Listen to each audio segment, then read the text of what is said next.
قرآن کی ایک آیت پڑھی ہے، النبی اولا بالمؤمنین من انفسہم وازواجہ امہاتہم۔ اللہ کا قرآن نبی کی بیویوں کو مومنین کی ماں بتلا رہا ہے۔ کن کی ماں بتلا رہا ہے؟ مومنین کی۔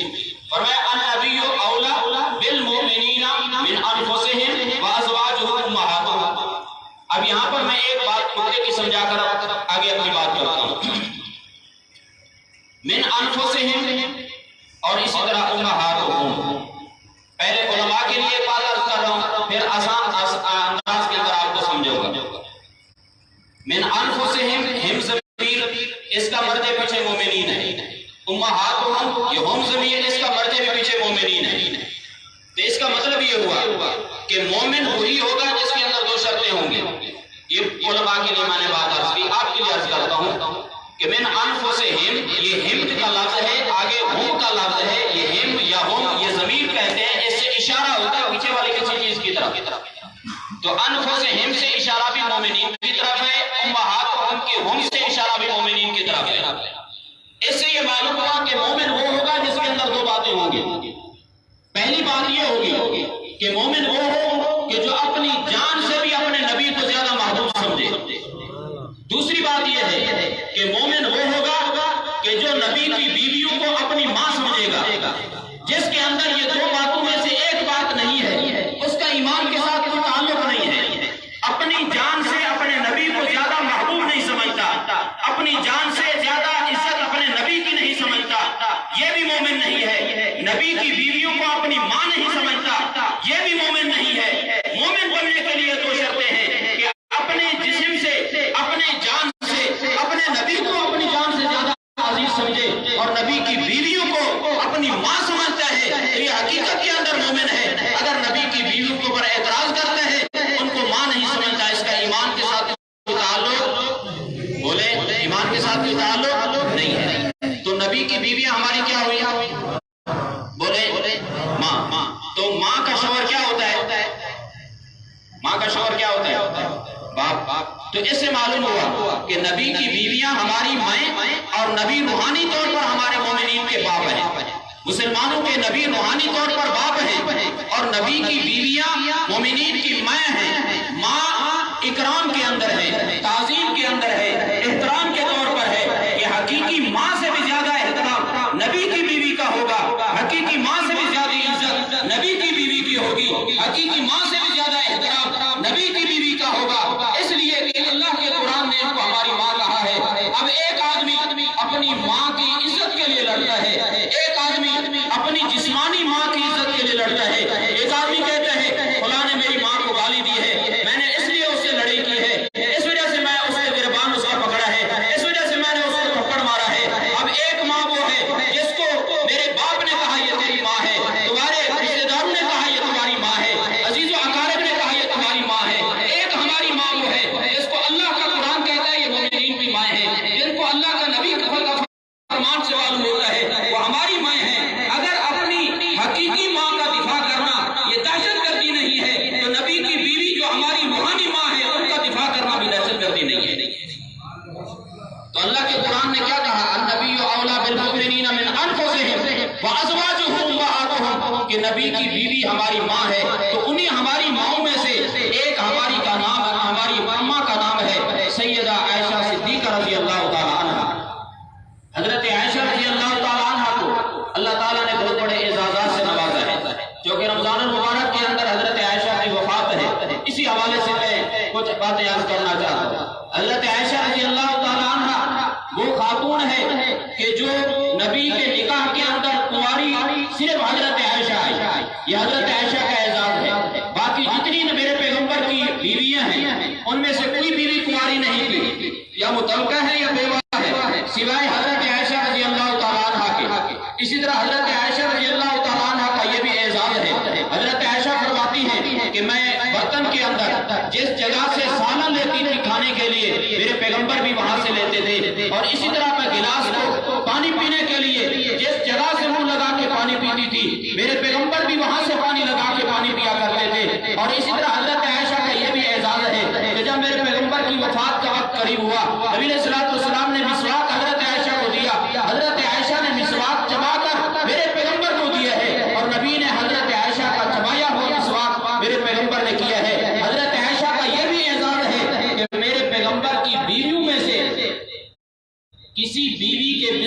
اوپر وحی نہیں ہے سوائے حضرت عائشہ کے. یہ حضرت عائشہ کو اللہ نے اعزاز دیا ہے کہ ان کے بستر کے اوپر اللہ تعالیٰ نے وحی کو بھیجا ہے. یہ حضرت عائشہ رضی اللہ تعالیٰ عنہ کے اعزاز ہیں. حضرت عائشہ صرف یہ نہیں ہے کہ میرے نبی کی بیوی ہے, ہماری ماں ہے, بلکہ حضرت عائشہ کا یہ بھی اعزاز ہے کہ حضرت عائشہ معلمہ کائنات ہیں, حضرت عائشہ مربیہ کائنات ہیں. علماء نے بات لکھی ہے کہ نبی کی زندگی کے دو حصے ہیں, ایک جلوت والی زندگی ہے, ایک خلوت والی زندگی ہے. جلوت والی زندگی باہر والی زندگی ہے, خلوت والی زندگی گھر والی زندگی ہے. اب نبی کی جلوت والی باہر والی زندگی 1,24,000 صحابہ سے پہنچی ہے. پیغمبر کی خلوت والی زندگی, پیغمبر کے گھر کی زندگی, پیغمبر کی رات کی زندگی, یہ حضرت سیدہ عائشہ کے ذریعے سے امت تک پہنچی ہے. صحابہ کہتے ہیں کہ ہم جس مسئلے کے اندر پریشان ہوتے تھے, بڑے بڑے صحابہ جس مسئلے کے اندر پریشان ہو جاتے تھے, ہم امی کے پاس چل کر جایا کرتے تھے, اماں کے دروازے پر بیٹھ جاتے تھے, اماں ہمیں اس مسئلے کے اندر پریشانی ہے, ہماری اماں چند لمحوں کے اندر ہمیں وہ مسئلہ حل کر کے دے دیا کرتی تھی. اس سے معلوم ہوتا ہے سیدہ عائشہ معلمہ کائنات ہیں, صحابہ کی استانی ہے. تو یہ حضرت عائشہ رضی اللہ تعالیٰ عنہ کا یہ اعزاز ہے. حضرت عائشہ عبادت کے اندر, حضرت عائشہ کی عبادت کو دیکھا جائے, حضرت عبداللہ بن زبیر رضی اللہ تعالیٰ عنہ جو حضرت عائشہ کے بھانجے ہیں, وہ فرماتے ہیں میں ایک مرتبہ اپنی خالہ کے گھر گیا کہ خالہ سے ملاقات کرنے کے لیے. میں گھر گیا, دیکھا میری اماں مصلے کے اوپر نماز پڑھ رہی ہے. کافی انتظار کیا, وہ نماز کا سلام ہی نہیں پھیر رہی, رکوع ہی نہیں کر رہی. میں باہر آ گیا, پھر گیا, اماں نماز پڑھ رہی ہے اور نماز کے اندر رو رہی ہے. جب نماز پوری کی میں نے پوچھا اماں جان, خالہ جان خیر تو تھی, اب نماز کے اندر رو رہی تھی. تو حضرت عائشہ نے فرمایا بیٹا میں قرآن پڑھ رہی تھی, یہ آیت میرے سامنے آ گئی ممتاز اليوم ایھا المجرمون کہ میدان قیامت کے اندر اللہ کی طرف سے یہ اعلان ہوگا کہ نیک لوگ الگ ہو جائیں, مجرم لوگ الگ ہو جائیں, جنتی الگ ہو جائیں, جہنمی الگ ہو جائیں. اس آیت نے مجھے روکے رکھا, اس آیت نے مجھے رلا دیا ہے کہ پتہ نہیں قیامت کے دن میں مجرموں کی صف کے اندر کھڑی ہوگی یا نیک لوگوں کی صف کے اندر کھڑی ہوگی. اس آیت کی وجہ سے میں روتی رہی اور نماز کا سلام ہی نہیں پھیری. تو یوں حضرت عائشہ رضی اللہ تعالیٰ عنہ عبادت کے اندر یوں دیکھا جائے. اور حضرت عائشہ رضی اللہ تعالیٰ عنہ کا یہ بھی اعزاز ہے کہ ان کے اوپر جب منافقین نے تہمت لگائی, اللہ پاک نے ان کی گواہی کے لیے قرآن کو نازل کیا ہے. غزوہ بنی مصطلق جو شعبان کے مہینے کے اندر سن 5 ہجری کے اندر اور 2 شعبان کو 5 ہجری کے اندر یہ نبی علیہ السلام کو خبر ملی کہ غزوہ بنی مصطلق کا ایک قبیلہ تھا, ان کا ایک سردار تھا حارث بن ابی زرارہ. اس کی طرف سے یہ اطلاعات تھی کہ یہ حارث بن ابی زرار جو ہے یہ مدینہ کے اوپر حملہ کرنا چاہتا ہے, مسلمانوں کے اوپر حملہ کرنا چاہتا ہے. نبی علیہ السلام نے تحقیق کے لیے اپنا ایک آدمی بھیجا کہ ایسے افواہ کے اوپر اعتماد نہیں کرنا چاہیے, بات کی تحقیق کر لینی چاہیے. نبی علیہ السلام نے تحقیق کے لیے آدمی بھیجا کہ جا کر پتہ کر کے ہو. وہ آدمی گیا, پتہ چلا کہ واقعات وہ اپنے قبیلے کو بھی ساتھ لے کر اسی طرح اور قبائل کو بھی اس نے ساتھ لیا ہوا ہے اور مدینے کے اوپر حملہ کرنے کا ارادہ رکھتا ہے. مدینے کے اوپر حملہ کرنا چاہتا ہے. جب واپس ہے اور اسی طرح اس سردار نے, میری طرف توجہ ہے, اس سردار نے وہاں سے ایک اپنا جاسوس بھیجا کہ مدینہ میں جا کر مسلمانوں کی خبر گیری کرے کہ مسلمان کیسی تیاری کر رہے ہیں. وہ جاسوس مسلمانوں کے ہاتھوں پکڑا گیا, مسلمانوں نے اس جاسوس کو قتل کر دیا. نبی علیہ السلام نے حکم دیا کہ تم یہاں سے ہم نکلیں گے اور بنی مصطلق کے قبیلے کے اندر جا کر وہیں پر ان کے اوپر ہم خود حملہ کریں گے, ان کو مدینے کے اندر نہیں آنے دیں گے.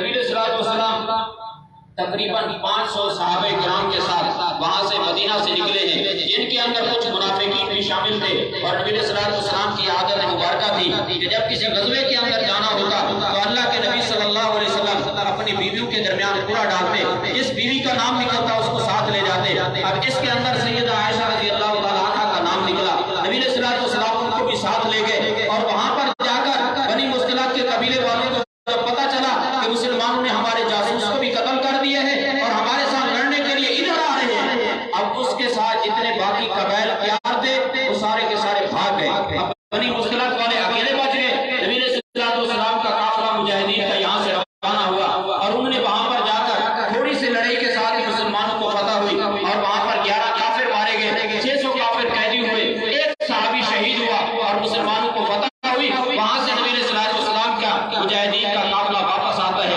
رات کے وقت ایک جگہ پر پڑاؤ ڈالا اور نیت یہ تھی کہ صبح